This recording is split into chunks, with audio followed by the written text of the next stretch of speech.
Okay guys, now we are going to see the basics of immunity debugger. First we need to familiarize with immunity debugger. One and the best way to get familiarized with software is to play around the software. Now we are going to learn the basics of immunity debugger. So let's get started.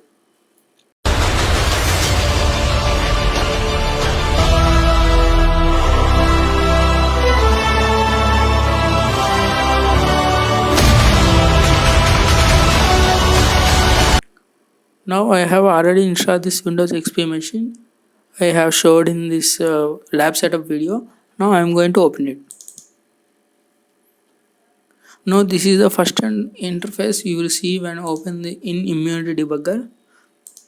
This is very empty. Now we need to load the binary into this. To do that, click on file and click on open. Now go to desktop. My binary is on desktop and click on OSCP. Remember, this is not any OSCP binary. This is from TryHackMe. A room was there for OSCP buffer first. Then I have completed that room, and the binary I want. I suppose it's good example for this immunity debugger. Now click on this OSCP binary and click open.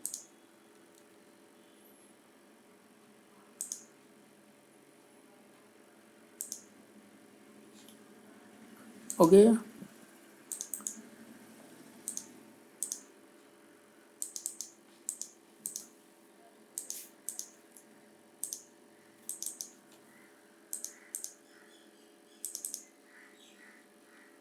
So okay, now our program has been started but not yet started. You can see down here says paused. Now the debugger will not execute until we run the run button. To do that, now come here and you can see here the play button, which is a run button. And if you click this,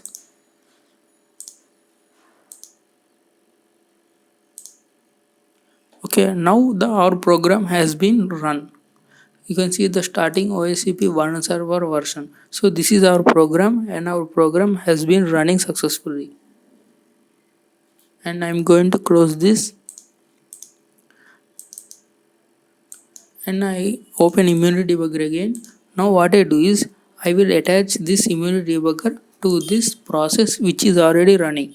To do that, click on file and click on attach, and you can see here all of the programs that are been running in your OS.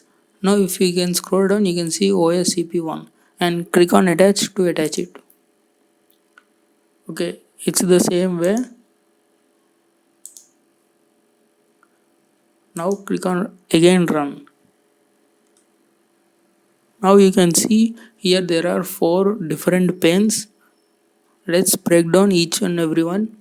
Now this is called CPU pane, and you can see here the memory addresses and equivalent opcode of this instruction. And of course in the third column you can see instructions here. You can see push EDI and move EDI, all those assembly instructions you can see here. So that, and you can see sometimes there is a fourth column stating the comments of this instruction, whether it's a function call or something like that.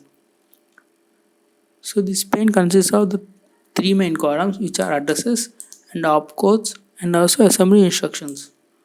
Now coming to the second pane, this pane contains only registers.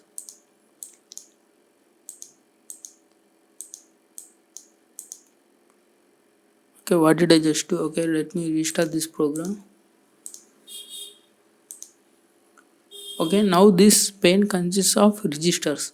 You can see EAX register, ECX, EDX and so on. And you can also see this carry flags, I mean this extended flags here. And down you can also see FPU registers. Okay, we are not going to cover those registers in this. Okay, that's all about this pane. Now here you can see in the top bottom right pane, you can see the stack. If you scroll up, you can see the full stack, and you can see here addresses, and which are from lower to higher addresses, and also here the value of that address. You can see here, say address 22FF38 contains the value 2E64573, and that is in written Indian byte order, which means that you need to reverse the bytes. You no need to do so many calculations because immunity debugger will do it for you. And after flipping, the bytes would be SED dot. So already the immunity debugger recognize this program's memory as a written Indian byte order and will do the reversing of the bytes for you. You no need to reverse anything. You can simply copy to clipboard, and if you can open notepad and you can simply paste it there, and this exact value is the port. Okay guys, and if you also right click you can modify it as well, but we will see this are those extra options when we are doing the practice. Now in the bottom left pane you can see this is the called memory dump. You can see everything in the loaded in the memory here. Then here this is called like terminal. You can execute the commands only specific to the immunity debugger. Let's say dump esp, and if I say dump d for dump and esp is for register, dump esp, the top of the stack, which is this address, will gets here, and you can see from there onwards you can see up to the memory dump. It's useful when you are locating some values, say dump ex, you cannot see full string or full buffer over here. It's better to watch here by typing dump register name. You can see dump esp, you can see full clarity from here, you can see dot dot dot and so on. And this is the run button and this is the stop button. And if you want to step into the step by step debug the program, and this is the step button, and this is like step over function, and this button is to like if you are in function and you need to step over it, that function it's like continue function, continue button. Okay, now another interesting one is click on view, and if you don't like these buttons you can always click on debug and you can pause the program, restart the program, or even close the program. Okay guys, and now click on view. Now click log, and there you can see the all log the program has, and this is very important to see.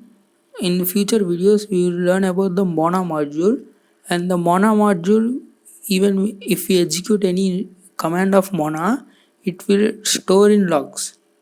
So make sure after running every Mona command, make sure you check the logs. If you don't check the logs, it's unuseful to use Mona. Okay guys, now click on view, click on executable modules. Now these executable modules are all DLL files that are loaded by the program into the memory to use of these functions. Here you can see the green color one, which are the currently loaded. Okay, now click on view and click on another important one is CPU. So you can write back into this CPU pane. Now click on view and click on SEH chain. This is called structure exception handler. We will cover in the later videos. Now this exception handler is just a handler which when an exception arises, some code gets executed, and you can follow this in stack by right click and follow address in stack, and you can see here pointer to next handler record and an exception handler. In this way you can just simply play around this user interface to get used to it. And another important feature is search feature.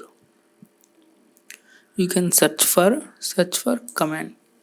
I want to say jump ESP, and you can see it highlighted the command with the address FFV4 and jump ESP. Now I can also search for sequence of commands. To do that, go to search for sequence of commands. Now I can give my list of commands I want to exactly find in the memory. Let's say pop ex and return. It says item not found. If there is no list of instructions that matches your sequence, then it says item not found.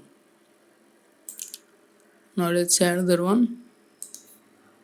Let's say another one trick to for this is you can type R32. It replaces any R32 with R registers and it checks the sequence. I mentioned pop R32, which means that which may be pop EX or pop EVX or pop ECX. It doesn't matter. Just I want to say R32 pop R32 and return. And if I click on find, you can see now pop ESI EVX and return. I said R32, it's ESI. It means that any 32-bit register which matches this expression. Okay guys, now I hope these are the just basics you need to get started for a memory debugger.